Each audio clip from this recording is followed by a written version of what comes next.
Muy buenas tardes, queridas alumnas del sexto año básico A. Les habla su profesora Carla Plasencia y me encuentro muy feliz de poder contactarme con ustedes a través de este medio para así ir explicándoles los contenidos que debemos estar trabajando el lenguaje y así, ¿cierto?, asegurarme de que ustedes los puedan aprender mejor. Bien. Antes de iniciar el trabajo de la semana número 4, al igual que en las clases, vamos a retroalimentar y vamos a retomar un poquito lo trabajado durante la semana anterior. En la semana número 3, ustedes comenzaron a trabajar con tipología textual. Sabemos que la tipología textual se refiere a todos los textos que existen, a los distintos tipos de textos que nosotros conocemos, ¿ya? Y sabemos también que ese grupo se divide en dos grandes grupos, que son los textos literarios y los textos no literarios. Ahora, en la semana 3, ustedes trabajaron con los textos literarios.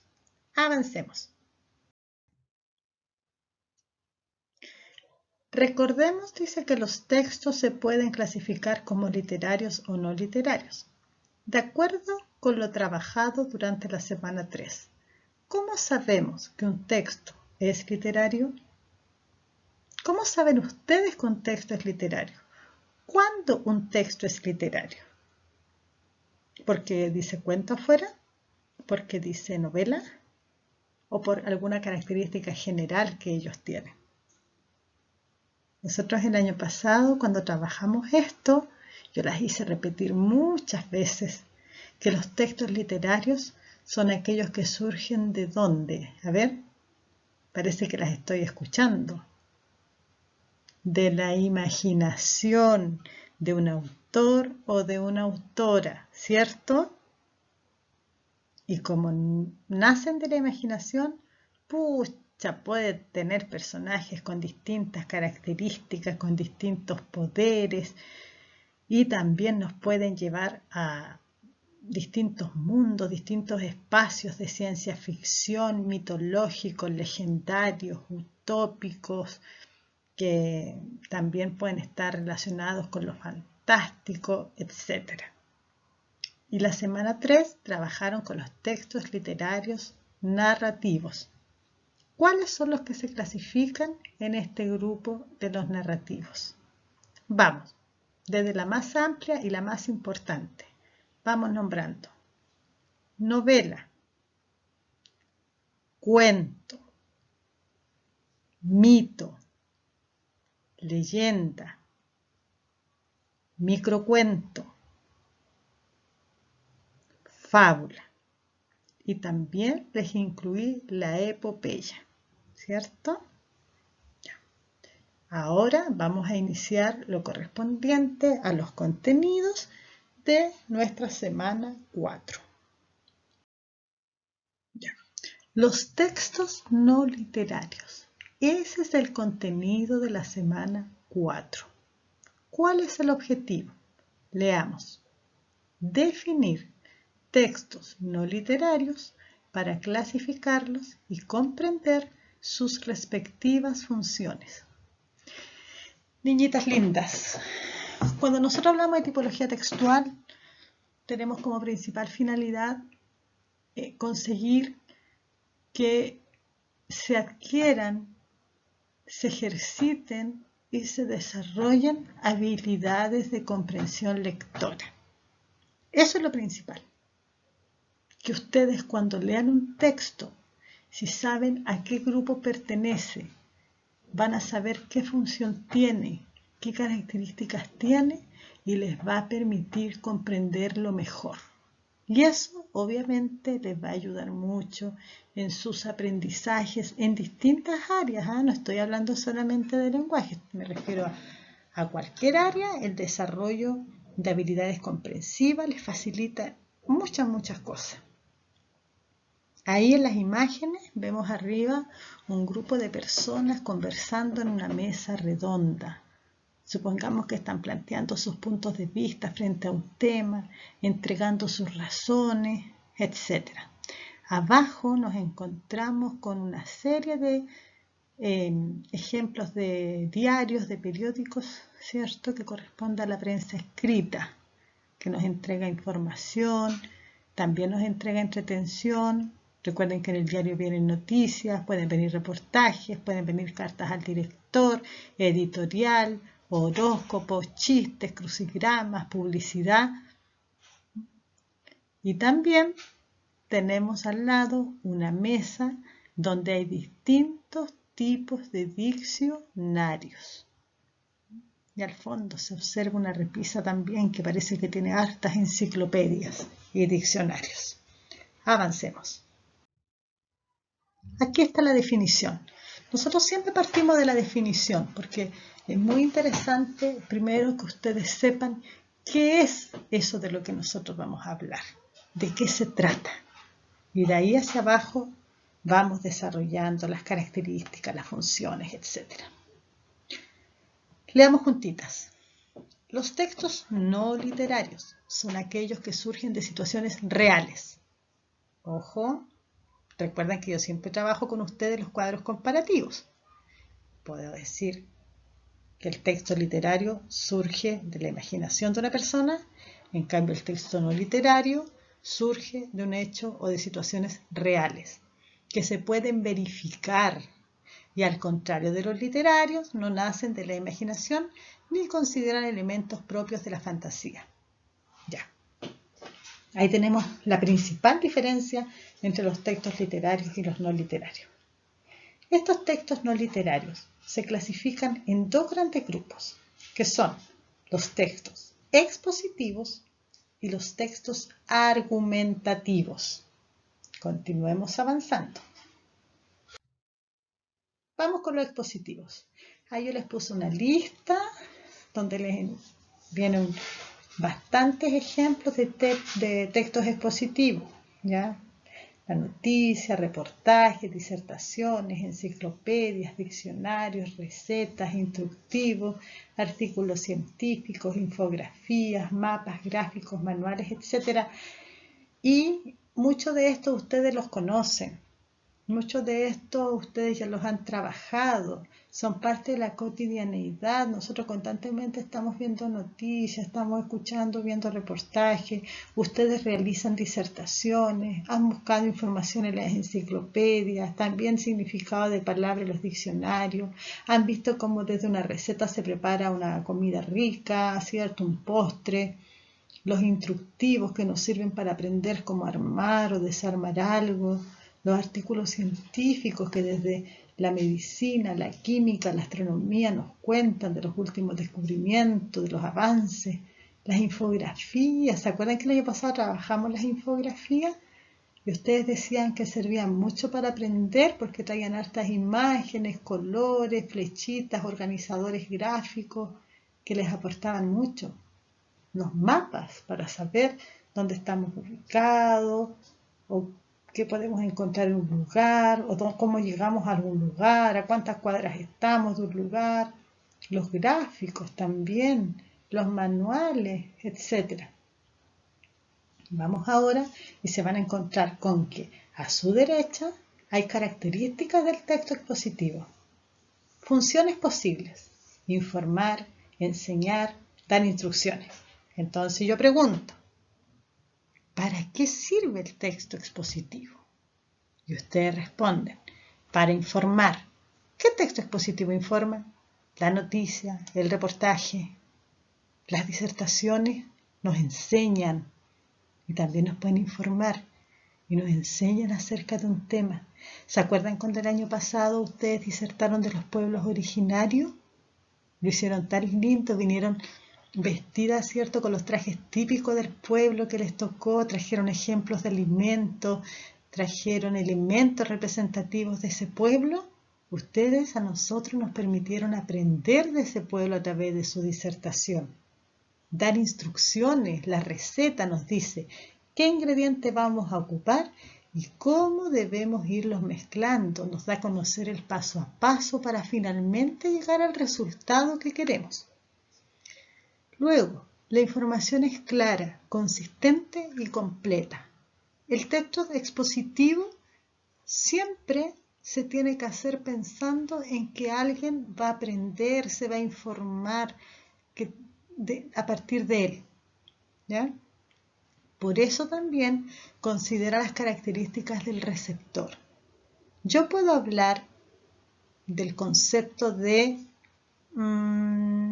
medicamento.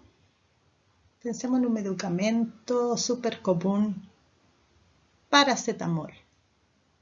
Le puedo hablar del paracetamol a un niño de primero básico, lo puedo hablar con ustedes, lo puedo hablar con un estudiante universitario de química y farmacia, lo puedo hablar con un analista químico, con un bioquímico, con un especialista del área de la farmacéutica, con mucho grado académico.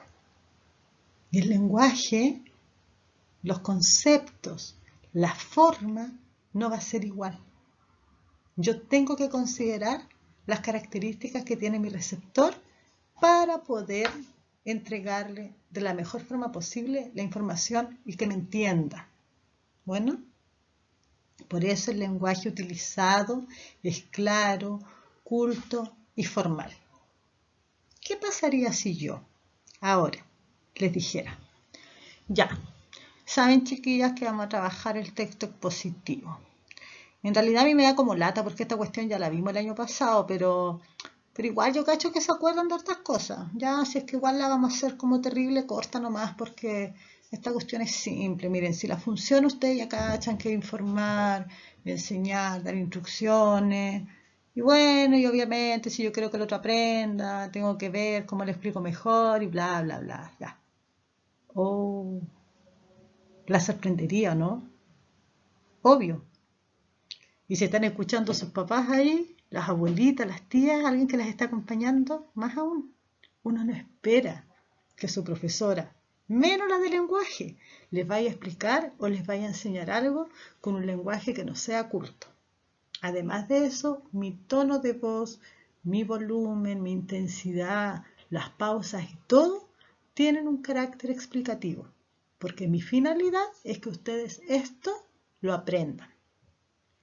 En el caso de los artículos científicos, en el caso de lo que aparece en las enciclopedias, los diccionarios, los instructivos, nos encontramos muchas veces con un léxico especializado.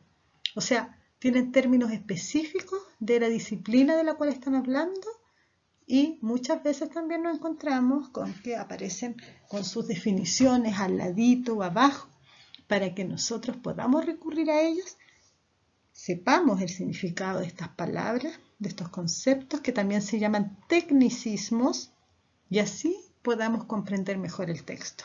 ¿Ok? Vamos a la siguiente. Si ustedes se fijan, ahí hay dos imágenes. Una, ¿cierto? Que dice Rancagua Centro, es como un plano que nos muestra el nombre de las principales calles del centro de Rancagua y la ubicación para que nosotros podamos saber cómo llegar o a qué distancia se encuentra una de otra. Y abajito puse la receta del arroz con leche, que aparecen los ingredientes y cómo nos debería quedar ese rico arroz con leche. Se fijan, ahí hay una imagen que apoya también la receta para que nos den más ganas todavía de prepararla. Vamos a las características que están a su derecha. Dice, la exposición es objetiva, es decir, no hay impresiones, opiniones o juicios personales. Yo no puedo decir, les voy a enseñar esto porque esto a mí me encanta, pero esto otro no se lo explico porque esta cuestión yo la encuentro súper fama, así es que no la aprenden nomás. ¿Se imaginan? No, yo lo tengo que hacer de manera objetiva. Tengo que entregarles la información real, toda la información. La información a menudo va acompañada de elementos gráficos. Se fijan con colores, con formas, con fotografías, para que así se facilite la comprensión del texto. ¿Quién maneja la información? ¿Quién es la persona que sabe y que enseña respecto al texto discurso expositivo? El emisor. En esta situación que estamos ahora, Yo, su profesora, sería la emisora y ustedes las receptoras. Por lo tanto, también sabemos y recordemos que el texto expositivo se relaciona con la función referencial del lenguaje, porque informa de algo que ocurre en un lugar específico. A ver, recordemos las distintas funciones del lenguaje que existen. Tenemos la función emotiva, la función fática o de contacto, poética, metalingüística, apelativa y representativa. Cada una de ellas se va relacionando con los distintos tipos de textos. El texto expositivo se relaciona con la referencial. ¿Ya? Gracias a estos tipos de textos podemos aprender, podemos informarnos y saber cómo armar o desarmar diferentes elementos, preparar un postre, etc.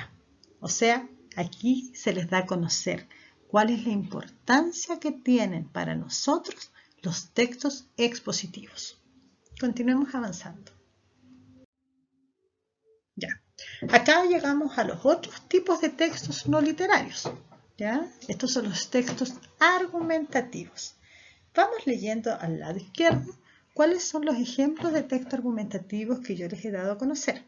Tenemos debates, publicidad, propaganda, ensayos, mesa redonda, foro, carta al director, editorial, columna de opinión. Existen algunos más, ¿ya? Pero estos son como los más comunes, los que ustedes tienen que ver, escuchar inmediatamente, decir, este es un tipo de texto argumentativo. Vamos a su derecha con las características. El emisor puede tener como propósito persuadir, convencer o disuadir al receptor. ¿Se acuerdan de los propósitos o de la función del expositivo?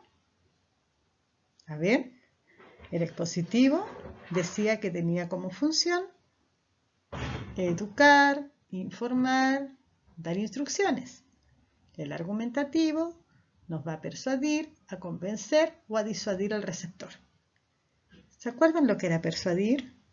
Persuadir es a través de las emociones. Es como cuando nosotros decimos, a ver, ¿tú me quieres? Sí, sí te quiero. Ya, entonces acompáñame a tal parte o préstame tal cosa. Convencer. Pucha, tengo muchas ganas de tener ese par de zapatillas y justo ahora está en oferta. Te sale mucho más a cuenta comprármelas ahora porque después van a estar más caras. Entonces vamos haciendo que el receptor haga uso de su razón para conseguir nuestro objetivo.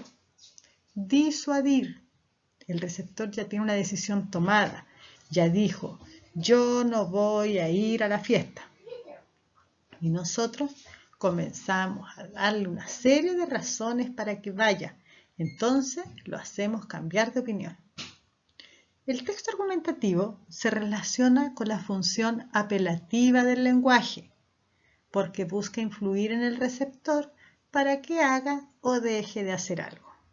¿Recuerdan con qué función del lenguaje se relacionaba el expositivo? Con la función perfecto, con la función referencial. Y el texto argumentativo se relaciona con la función apelativa. Muy bien, porque busca influir en el receptor.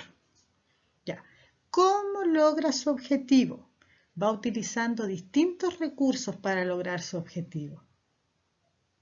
¿Cuáles pueden ser? Pueden ser recursos racionales. Cuando yo le decía que le comprara la zapatilla porque estaba en oferta, después van a estar más caras, pero en realidad es porque las quiere tener pronto. Afectivos. ¿Me quieres o no me quieres? Viste que eres mala amiga, yo siempre te acompaño y tú no quieres ir conmigo. Ya, pues a mi hermano siempre le hacen el gusto y a mí no, etc. Lingüísticos. La publicidad y la propaganda nos invade de recursos lingüísticos para poder conseguir su objetivo. Utiliza incluso música, frases conocidas, tienen sus propios jingles en la radio, tienen también estas frases comunes a ciertas marcas que a nosotros, yo les digo ahora Jumbo y ustedes piensan te da más. Santa Isabel te conoce. ¿Se fijan? Entonces, eso que ya se va repitiendo en la publicidad, a nosotros nos va familiarizando con esas marcas. Por último, dice, su organización textual está compuesta de una serie de argumentos o razones que apoyan una tesis o punto de vista respecto a algo o a alguien. Yo tengo mi tesis. Mi tesis es esta. Mi tesis puede ser que para mí la mejor escritora es... estoy en una disyuntiva, pero me la voy a jugar por...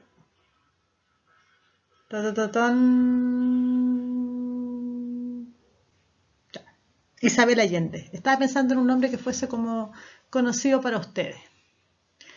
Entonces, nosotros tenemos, yo digo, ya, la Isabel Allende es la mejor escritora y doy una serie de razones, porque sus libros, muchas de sus obras han sido llevadas al cine, porque cultiva la literatura realista maravillosa de Gabriel García Márquez, que es este escritor colombiano que también me encanta, porque marca una diferencia en la escritura latinoamericana, porque se preocupa de cultivar y de hablar mucho de la cultura de Latinoamérica, nos permite conocer e indagar mucho más de las distintas clases socioculturales, porque toca temas asociados a la mujer, a la responsabilidad femenina, temas familiares, cosas que le pueden ocurrir a cualquier persona, y tú a medida que vas leyendo tus libros te puedes ir identificando con sus personajes, etcétera, etcétera. Yo ahí les entregué argumentos o razones para que ustedes lleguen a apoyar mi tesis de que la señora Isabel Allende es una de las mejores escritoras que existen. ¿Se fijan? Ya. Avanzamos.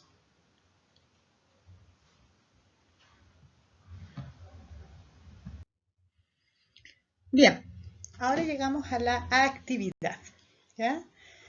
La semana pasada, la semana 3, ustedes como trabajaron con textos literarios, yo les pedí que analizaran de estos textos literarios, que analizaran fragmentos de cuentos, de mitos, de leyendas, ¿cierto? Para profundizar un poco sus aprendizajes y su desarrollo de habilidades comprensivas. Durante esta semana las voy a invitar a realizar una actividad que les va a permitir ejercitar los dos tipos de textos no literarios que hemos trabajado, el texto expositivo y el texto argumentativo. Ya. Miren, esta actividad, para que vean que la hice pensando en ustedes, para que sea un poco más entretenida, de un tema que sea de su interés. Dice, piensa en tu grupo musical favorito. Primer punto. Investiga su biografía y regístrala. Y ahí entre paréntesis hay una serie de datos que les pueden servir de cositas que deben investigar para redactar la biografía. Por ejemplo, el nombre de sus integrantes, el estilo que cultivan, la cantidad de videos y álbumes que tienen, cuándo fue su primer concierto, en caso de que sean internacionales, por ejemplo, si han venido o no han venido a Chile, etc. Y el segundo punto, una vez que ya tengan la biografía redactada, escrita en su cuaderno, van a elaborar un comentario. Y en este comentario, ustedes van a explicar por qué este es tu grupo musical favorito. A mí me gusta este grupo musical por este y por estas razones. Y luego de eso, van a crear un afiche. Ahí mismo puede ser en su cuaderno. Si lo quieren hacer una hojita de blog no muy grande, después la pueden anexar en la carpeta de lenguaje. Ustedes ven ahí con los recursos que tengan en la casa, sin salir a comprar nada, por favor. Crean un afiche o un cómics también puede ser, ¿ya? Donde participen los integrantes de este grupo musical. Igual sería entretenido verlos como en un cómics, pero que promueva conocerlo e invite a preferir su música. Ustedes súper fanáticas pueden decir, no, es que este es el mejor grupo que existe. Entonces, con el afiche o con el cómics, van a tratar de convencer a los receptores, a todos quienes veamos este trabajo, de que es así. Miren el cuadrito celeste que está a la izquierda, abajo, como dice. Recuerda ser cuidadosa con tu letra, redacción y ortografía. Bien, así es que las invito a trabajar esta semana con esta actividad.